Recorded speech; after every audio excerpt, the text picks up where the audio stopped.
श्री स्वामी समर्थ. जय जय स्वामी समर्थ. स्वामींचं नाव घेऊन मी आजच्या ह्या नवीन व्हिडिओला सुरुवात करते. यंदा 7 डिसेंबर म्हणजेच रविवारी आहे संकष्टी चतुर्थी. डिसेंबर महिन्यात येणाऱ्या संकष्टी चतुर्थीला अखुरत संकष्टी चतुर्थी असे म्हटले जाते. शास्त्रानुसार चतुर्थीचे व्रत विशेष मानले जाते. ही तिथी गणपती बाप्पांना खूप प्रिय आहे. या दिवशी उपवास करण्यासोबतच पूजा केल्याने व्यक्तीच्या जीवनातील सर्व समस्या आणि त्रास दूर होतात. या व्रताच्या प्रभावामुळे व्यक्तीची बुद्धिमत्ता विकास होते आणि घरात सुख समृद्धी येते. तसेच हे व्रत केल्याने आपली कठीणातील कठीण इच्छाही पूर्ण होते. श्री गणेश हा 14 विद्या आणि 64 कलांचा अधिपती देवता आहे. तो दुःखहर्ता आणि सुखहर्ता आहे. म्हणूनच संकष्टी चतुर्थीच्या दिवशी श्री गणेशाची पूजा करून अथर्व शीर्षमचा पाठ करावा. या दिवशी पूजेचा शुभ मुहूर्त हा सकाळी 8:19 ते दुपारी 1:31 आहे. तसेच संध्याकाळी 5:24 ते रात्री 10:31 असणार आहे. संकष्टी चतुर्थीचा उपवास चंद्रोदय झाल्यावर चंद्राचे दर्शन आणि पूजा करून सोडला जातो आणि चंद्रोदय जो आहे तो 8:34 असणार आहे. गणपती बाप्पाला संकटनाशक म्हणतात. कोणतेही प्रकारचे संकट असल्यास बाप्पाची पूजा केल्याने संकटापासून मुक्ती मिळते. तसेच गणपतीला बुद्धीचा देवता मानल्याने या दिवशी विद्यार्थ्यांनी गणेशाची पूजा आणि दर्शन घेतल्याने त्यांना ज्ञान आणि बुद्धी मिळते.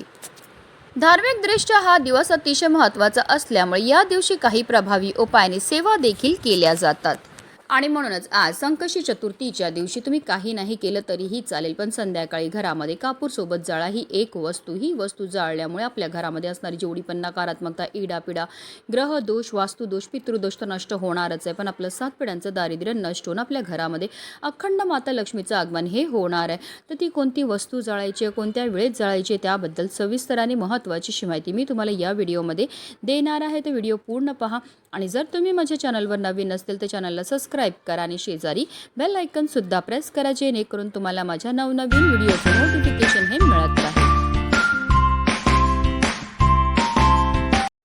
अगदी तुमच्यापासून माझ्यापर्यंत प्रत्येकजण खूप मेहनत करतो, खूप कष्ट करतो, जेणेकरून आपल्या आयुष्यामध्ये सुख समृद्धी नांदेल. पण बऱ्याचदा काय होतं ना, आपल्या घरामध्ये काही दोष असतात किंवा आपल्यामध्ये काही दोष असतात, त्यामुळे सुद्धा आपल्याला कोणत्याही क्षेत्रामध्ये यश मिळत नाही. आपण मेहनत तर करतो, कष्ट तर करतो, पण आपल्या कष्टाला आपल्या नशिबाची साथही मिळत नाही. आपल्या घरी पैसा तर येतो, पण आलेला पैसा टिकून राहत नाही. जर आपल्या घरामध्ये वारंवार भांडणं होत असतील, कलह होत असतील, आजारपण येत असेल, नवरा बायकोचं पटत नसेल किंवा आपली मुलं खूप चिडचिड करतात, हट्टीपणा करतात, आजारी पडतात, त्यांना केलेला अभ्यास लक्षात राहत नसेल किंवा आपली मुलं खूप शिकलेली आहेत पण त्यांना मनासारखी नोकरी प्राप्त होत नसेल, मुलांचा विवाह जुळण्यामध्ये समस्या येत असतील, संतान प्राप्तीमध्ये समस्या येत असतील, तर या प्रकारच्या समस्या का निर्माण होतात? तर त्या निर्माण होतात आपल्यामध्ये किंवा आपल्या घरामध्ये असणाऱ्या दोषांमुळे. जर आपल्याला की आपल्या घराला नजर लागलेली असेल, कुंडलीमध्ये राहू, केतू, शनी या ग्रहांचे दुष्प्रभाव असतील, घरामध्ये वास्तुदोष असेल, पितृदोष असेल, तर त्यामुळे सुद्धा या प्रकारच्या समस्या आपल्या जीवनामध्ये उद्भवत असतात. आणि या काही पवित्र तिथी आहेत, या तिथींना जर आपण काही प्रभावी उपाय केले तर त्यामुळे निश्चितच आपल्याला या सर्व दोषांपासून मुक्तता मिळण्यामध्ये मदतही मिळत असते.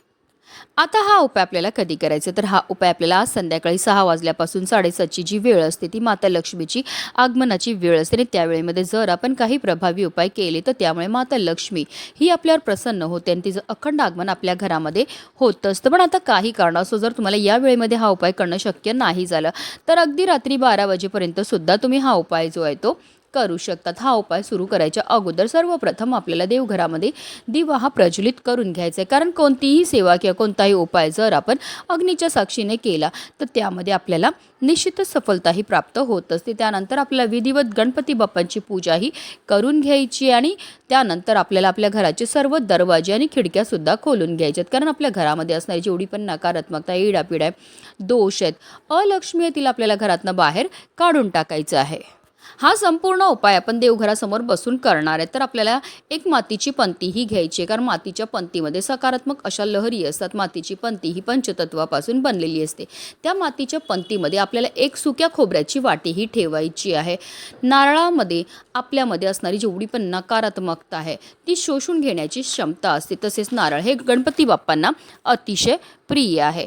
आता तुमच्याकडे अख्खी नारळाची वाटी नसेल तर एक छोटा तुकडा जरी तुम्ही त्या मातीच्या पंतीमध्ये टाकला तरीही चालणार आहे.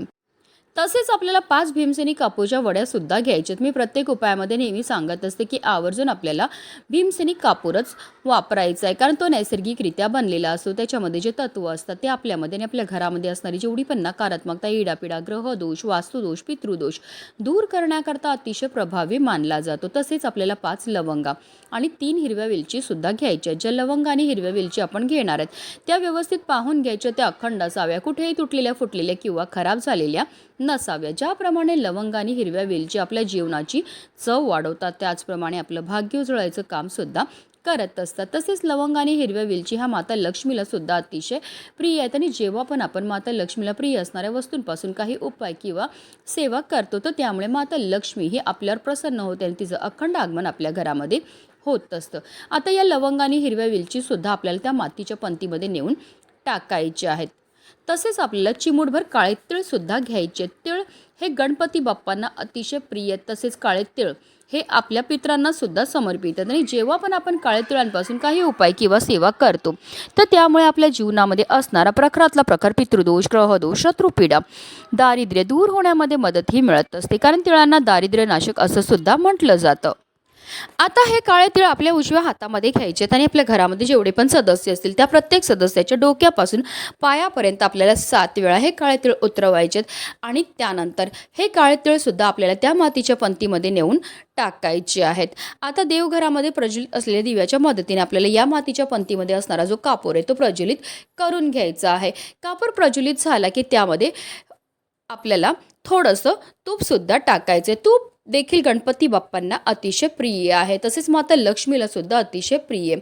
तूप टाकल्यामुळे प्रचंड धूर हा निर्माण होतो. काही वेळा करता आपल्याला ही मातीची पंती जी आहे ती देवघरासमोरच ठेवायची आणि त्यानंतर ही मातीची पंती आपल्याला तिकडनं उचलायची आहे आणि याचा जो धूर आहे तो आपल्या संपूर्ण घरामध्ये आपल्याला फिरवायचा. फिरवताना निरंतर आपल्याला ओम गणगणपते नमः किंवा ओम श्री विघ्नहर्ताय नमः या मंत्राचा जप हा करायचा आहे. संपूर्ण घरामध्ये हा धूर फिरवून झाल्यानंतर आपल्याला आपल्या मुख्य प्रवेशद्वाराच्या उंबरठ्याच्या बरोबर मधोमध नेऊन या मातीच्या पंतीला ठेवायचं. जिथपर्यंत कापूर प्रज्वलित तिथपर्यंत निरंतर आपल्याला मंत्राचा जप हा करायचा आहे. जेव्हा आपण कापूरसोबत या वस्तू जाळतो त्याचबरोबर मंत्राचा जप करतो त्यामुळे आपल्या घरामध्ये असणारी जेवढी पण नकारात्मकता, इडापिडा, ग्रहदोष, वास्तुदोष, पितृदोष, अलक्ष्मी असते ती घरातनं काढता पाय करून निघून जाते. आणि ज्या घरामध्ये कोणत्याही प्रकारचे दोष नसतात त्याच घरामध्ये माता लक्ष्मीचं आगमन हे होत असतं. आता या मातीच्या पंतीमध्ये असणारा कापूर शांत झाला की यामध्ये काही वस्तू असतील ज्या जळालेल्या असेल, काही वस्तू नाही जळालेल्या असेल तर त्या वस्तू आपल्या घरापासून लांब नेऊन आपल्याला टाकून द्यायच्यात. अशा रीतीने आपल्याला हा उपाय जो आहे तो आज संध्याकाळी करायचा. अतिशय प्रभावी असा हा उपाय केल्यामुळे आपल्या जीवनामध्ये असणारी जेवढी पण नकारात्मकता, इडापिडा, ग्रहदोष, वास्तुदोष, पितृदोष तर दूर होणारच आहे, पण आपलं 7 पिढ्यांचं दारिद्र्य नष्ट होऊन आपल्या संपूर्ण कुटुंबाची भरभरून अशी प्रगती होणार आहे. म्हणूनच व्हिडिओ जास्तीत जास्त लोकांपर्यंत शेअर करा जेणेकरून प्रत्येकाच्या आयुष्याचं कल्याण हो हीच मनामध्ये इच्छा. गणपती बाप्पा मोरया.